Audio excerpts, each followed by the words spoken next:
Good afternoon, everyone. It's good to see you all here, and indeed, good to hear the hum of people chatting before a concert.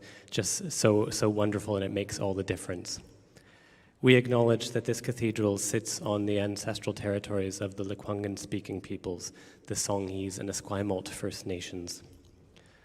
My name is Donald Hunt, and I'm the Director of Music here at Christ Church Cathedral. A particular welcome to you if you're visiting today for the first time, or if you found yourself drawn in by the architectural beauty of this space and are deciding to stay with us for some beautiful and intriguing music. As a cathedral church, we exist to serve you first and are deeply honored that you've decided to make this your home for the next hour or so. So please feel very welcome. For a list of our up-to-date COVID protocols, please see the back of your program. In particular, I wish to draw your attention to the continued requirement to wear a mask indoors, maintain physical distance between bubbles, and unfortunately, we also have to ask you to leave reasonably promptly when the concert is done. If you'd like to socialize, we encourage you to do that, but please do so outside. We just need to limit the amount of time we're spending together indoors. Thank you very much for your donations on the way in today. These help to offset the costs of our music program, including concerts like this, as well as our many educational initiatives here at the Cathedral, such as choral scholarships for university students and indeed other choral scholarships for our young choristers at the Cathedral School. Incidentally, those young choral scholars and our UVic choral scholars will be coming together tomorrow evening at 4 p.m. to sing a beautiful service of choral evensong right here in the cathedral nave. This is a short reflective service. If you've not been to choral evensong before, it's a short service of words and music. It happens every Sunday here in the cathedral, and it's free and open to everyone. So I do hope to see some of you there tomorrow. Choral Evensong is also one of the features of the annual Pacific Baroque Festival happening here in just a few weeks. In addition to that service, featuring the festival ensemble and St. Christopher Singers, the cathedral also plays host to an organ recital played by our own Mark MacDonald and featuring works based on the ground bass or passacaglia form of composition.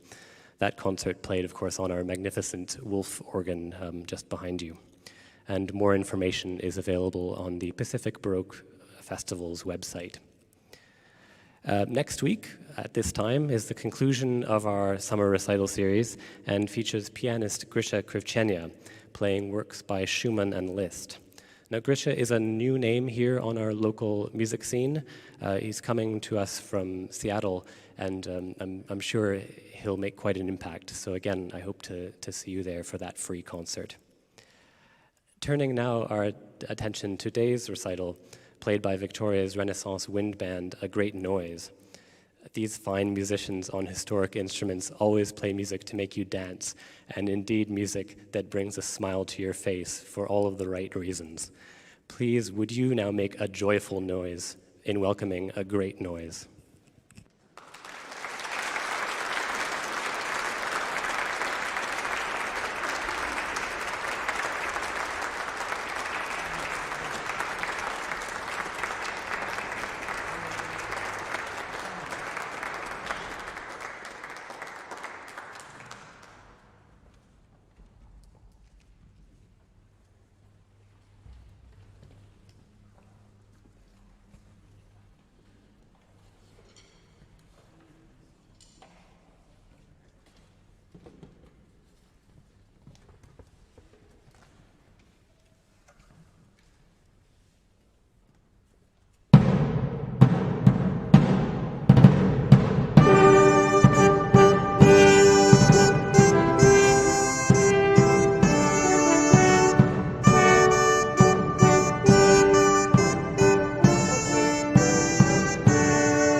Thank you very much.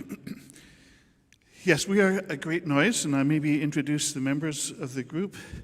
Marcus Hisson on sackbut, Bob Fraser taking a drink of water, also on sackbut, on bass and tenor sackbut, and Katrina Russell on dulcian, and Andrew Clark. How can I forget your name, Andrew? Crikey. On drums, and my name is Bill Jameson. So we played a piece which was very martial in nature. It's from a collection of dances by the Flemish composer Tielman Susato.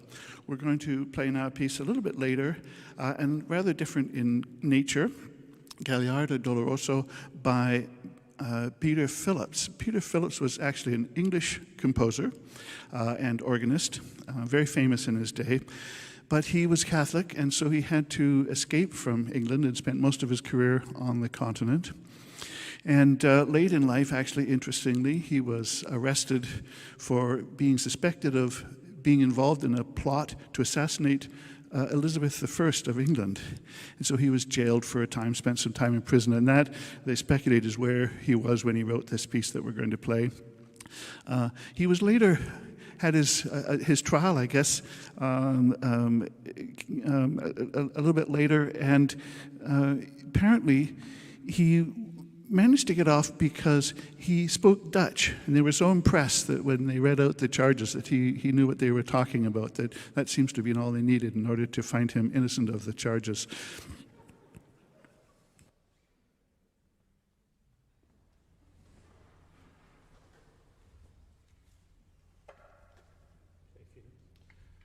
Instruments here.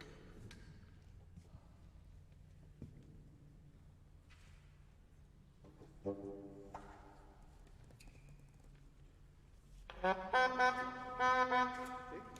Sounds good. Right. Works.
Right, so while the others are just getting themselves organized here, I will tell you a little bit about the next piece, which is actually a three-part chanson, or song, which I am not involved in. It will be for soprano, shawm, and 2 tenor sackbuts.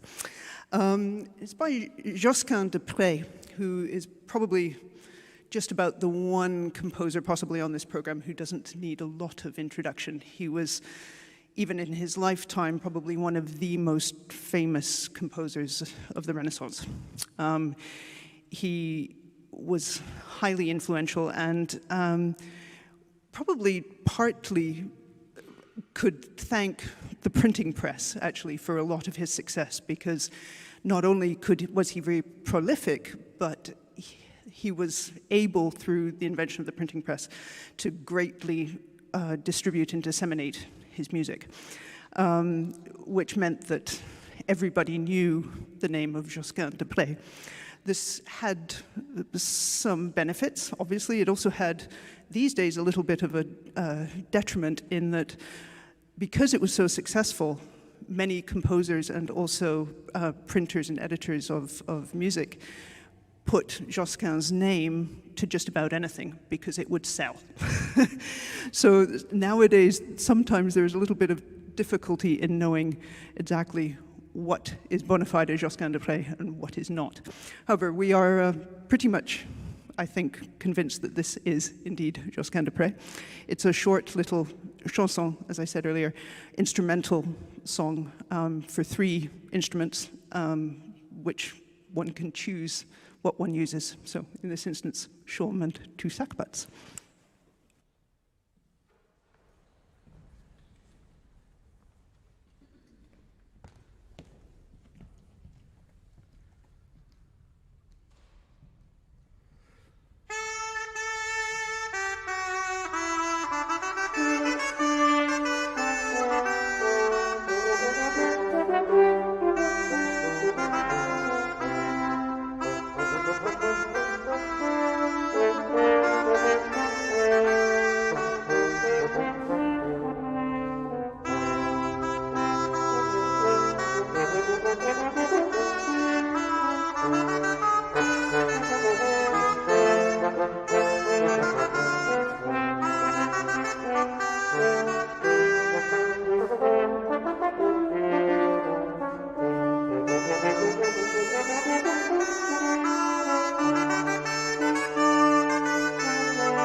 So assassination plots, publication fraud. This is the kind of culture we're bringing to you this afternoon. And we'd even like to take it maybe 1/2 step down, a little more, and perform for you one of those good old-fashioned naughty madrigals from the era that are so much fun for everyone. But of course, an instrumental version.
So far we have had secular music, and often this instrumental combination is very much associated with secular music, but also these instruments were used in sacred contexts as well. And we'll have a little set here of two pieces by very prominent German composers of the late Renaissance, maybe arguably early Baroque, Johann Hermann Schein and Heinrich Schütz.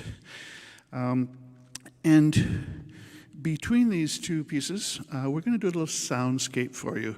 So what we're going to want you to do after the first piece is to imagine you're on a Swedish hillside. It's isolated, there's nobody around except for a lonely shepherd and his sheep, which is you folks here. And so we'll just let you kind of experience that, and if anybody feels inspired to, make some sheep sounds, some baaing and bleating and so on, it will all add to the atmosphere, I'm sure.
Well done on the ovine noises. Thank you.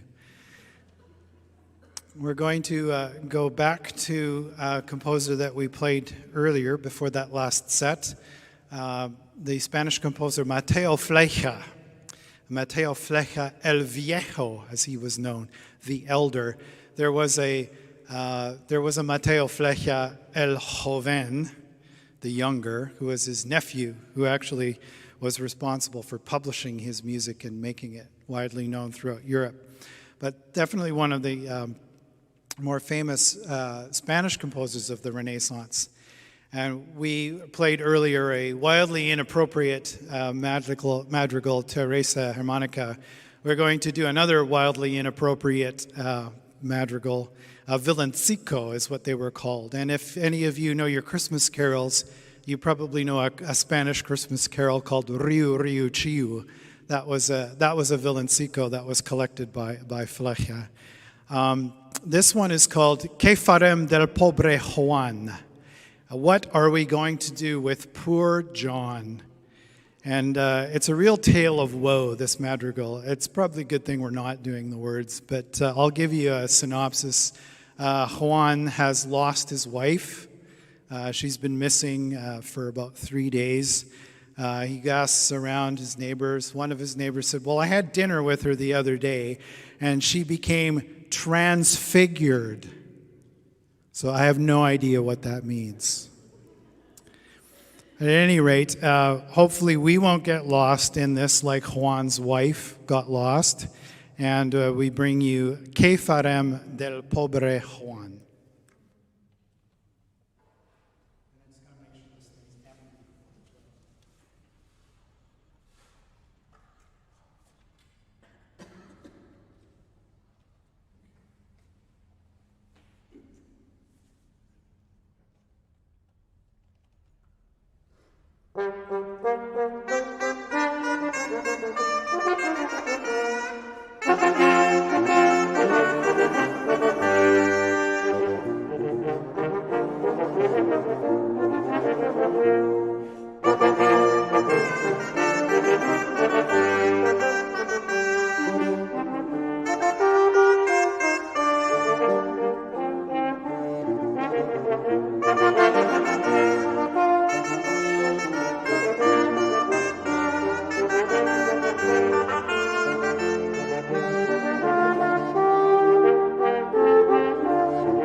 Forgot I got the talking stick that time again. We have a suite, a medley of Renaissance dances collected by Michael Praetorius. And when we play these things, and they're quite common for this sort of ensemble nowadays to get together and play, there are a couple of neat things about it. First of all, we don't really know who's going to play really what part when we start until we kind of say, well, maybe the shawm on the top and the sackbut in the second, and it's kind of like Lego that way, which is really fun because even though Michael Praetorius, who collected and arranged these dances, wrote extensively about how to play them. He never said anything like, well, the melody should be played by this instrument and the bass by that instrument. It's all up in the air. The other thing that I find is really neat about these sorts of dances is that it makes me think of the modern military band.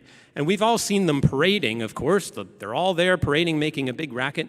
But during the busy times, for example, we have a big Navy base here, and the band, the Naden Band, if you've been lucky enough to see them in concert, well, they're actually a whole bunch of little bands put together to accommodate graduation ceremonies, mess dinners, arriving dignitaries, fanfares, ships leaving, ships coming.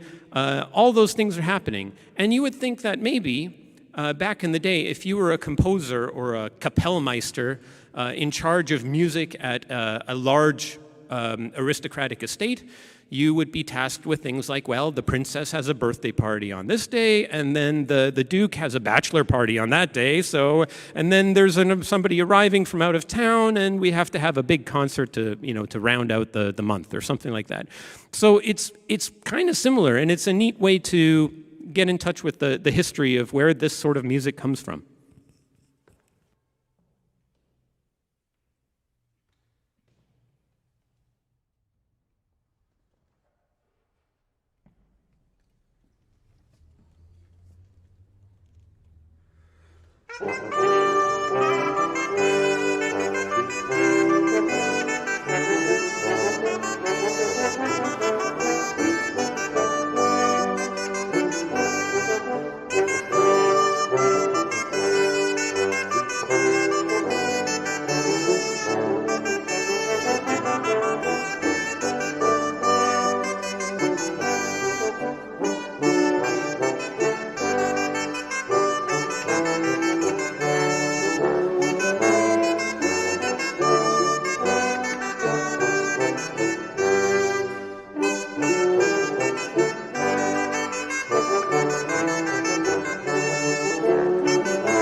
I'd like to say maybe just a few things about the instruments that you see. Most of these instruments are kind of ancestors of modern instruments, and you can probably figure that out. It's fairly obvious, I think, that the sackbut, which has been around for a very, very long time, in fact, it's a very early instrument, is an ancestor to the trombone. The instrument that I'm playing most, which is a shawm, is an early version of an oboe. And the dulcian is the ancestor of the bassoon. Again, you can probably see the resemblance there. Also, we have a couple of sets of bagpipes. Bagpipes, of course, are these days inevitably associated with Scottish pipe bands and the like, but in fact, bagpipes have been around for a very, very long time, and they have all kinds of traditions from the East, Eastern Europe, and the Far East, and throughout Europe over the centuries. And the two instruments that I've been playing today, the one that the shepherd's pipe, which is a German shepherd's bagpipe, which was our soundscape earlier today, and then these pipes here, which are called Hummelchen, or little bumblebee pipes. They're also German in origin. And pipes, of course, are ubiquitous. You can't see an early painting or an early depiction of peasants dancing outside without seeing a piper there accompanying them. That was the standard way of accompanying the early dances before the violin became, or the fiddle became the standard. So what we're going to do is we're going to do some dance music now. And some more dance music, I guess one could say. A lot of dance music today. These are a couple of pieces from a collection by Claude Gervais. They're probably popular tunes at the time, but they were collected and published. This is the early days of music publishing in collections. There were several really notable ones by Tielman Susato and Arbeau, who were publishers at the time. This is early 1500s, and the wonderful thing about that, of course, was it brought all this music to make it much more accessible for people to get together and play them in ensembles such as this.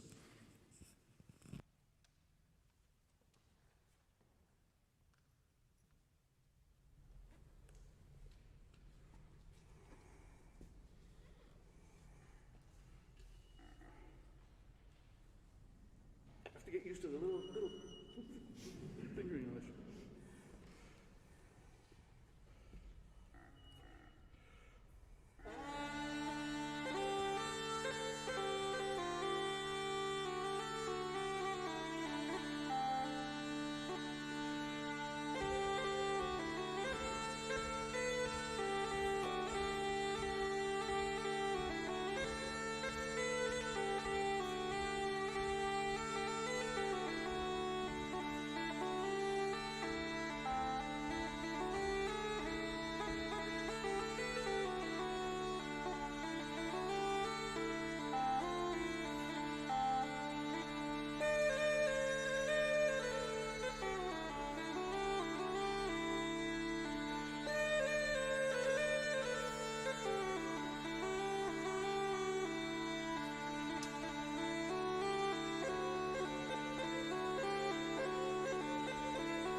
So, one of the other, I suppose, aspects of life, we've had a little bit of dancing and strange loss of wives and all sorts.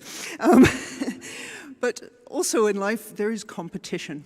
And our next composer, Heinrich Isaac, was a direct contemporary of the composer I was talking about earlier, Josquin de Prez. And he was equally well respected in his time, and he worked in Italy and Germany, and then eventually went back to Italy, where he was very much hoping to get a job with the d'Este family, as was Josquin de Prez. So, you can imagine things were a little bit difficult. Who do you choose for the job? Well, I have an interesting quote here from a letter from an agent for the d'Este family, who were obviously trying to decide which composer they wanted to hire. And the agent said, Isaac is of a better nature than Josquin. And while it is true that Josquin is a better composer, he only composes when he wants to and not when asked. Isaac, on the other hand, will compose when you want him to. So Isaac got the job, which just goes to show that if you're easy to get along with, often that's a little bit better than being just plain good. So we have here a very similar piece to the Josquin piece. It's a 3-part chanson, this time with dulcian and a bass sackbut and a tenor sackbut. And again, an instrumental 3-part chanson, and you can decide who you think was a better composer.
One of the things about this music, as has been pointed out, is the instrumentation was quite variable.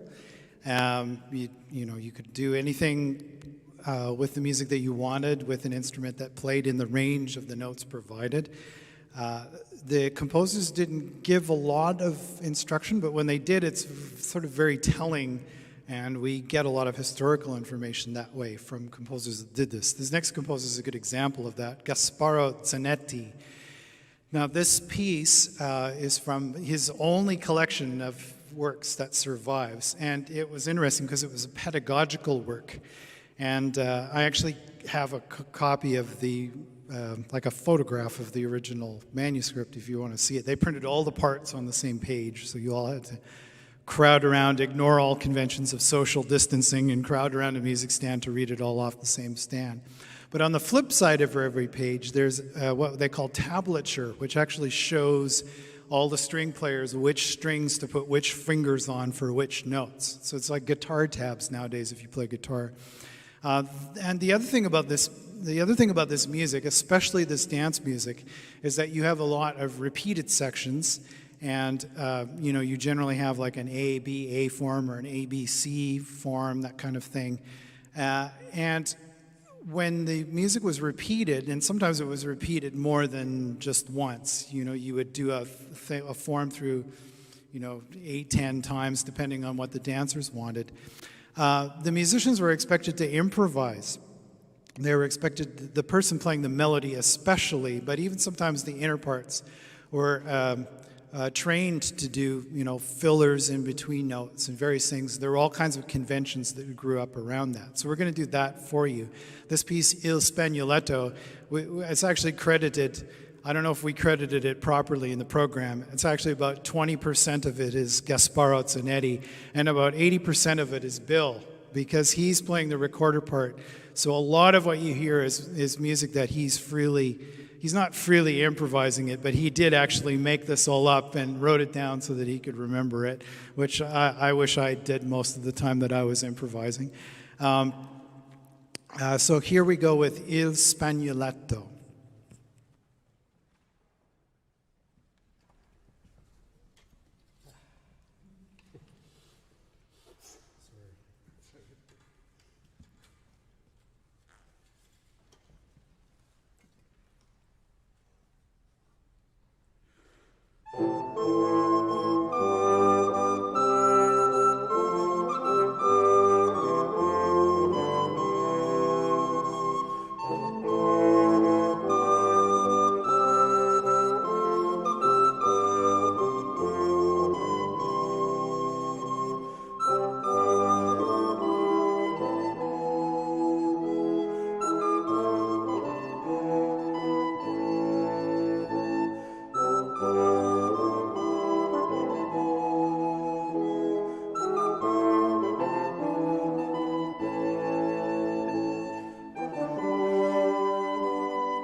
Thank you so much.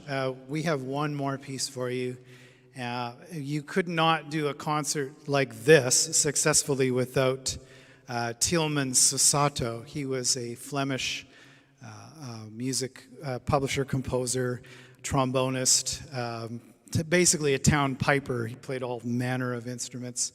And one of the first people to publish these collected works, these collections of secular instrumental music, really one of the earliest examples that we have of this. It was the first what musicians nowadays would call a gig book. You know, you basically all show up and you all play off the same book. So we're going to do 2 Rons from Susato to send you off on your merry day with, and thank you all very much for being part of this during the time of the Great Plague.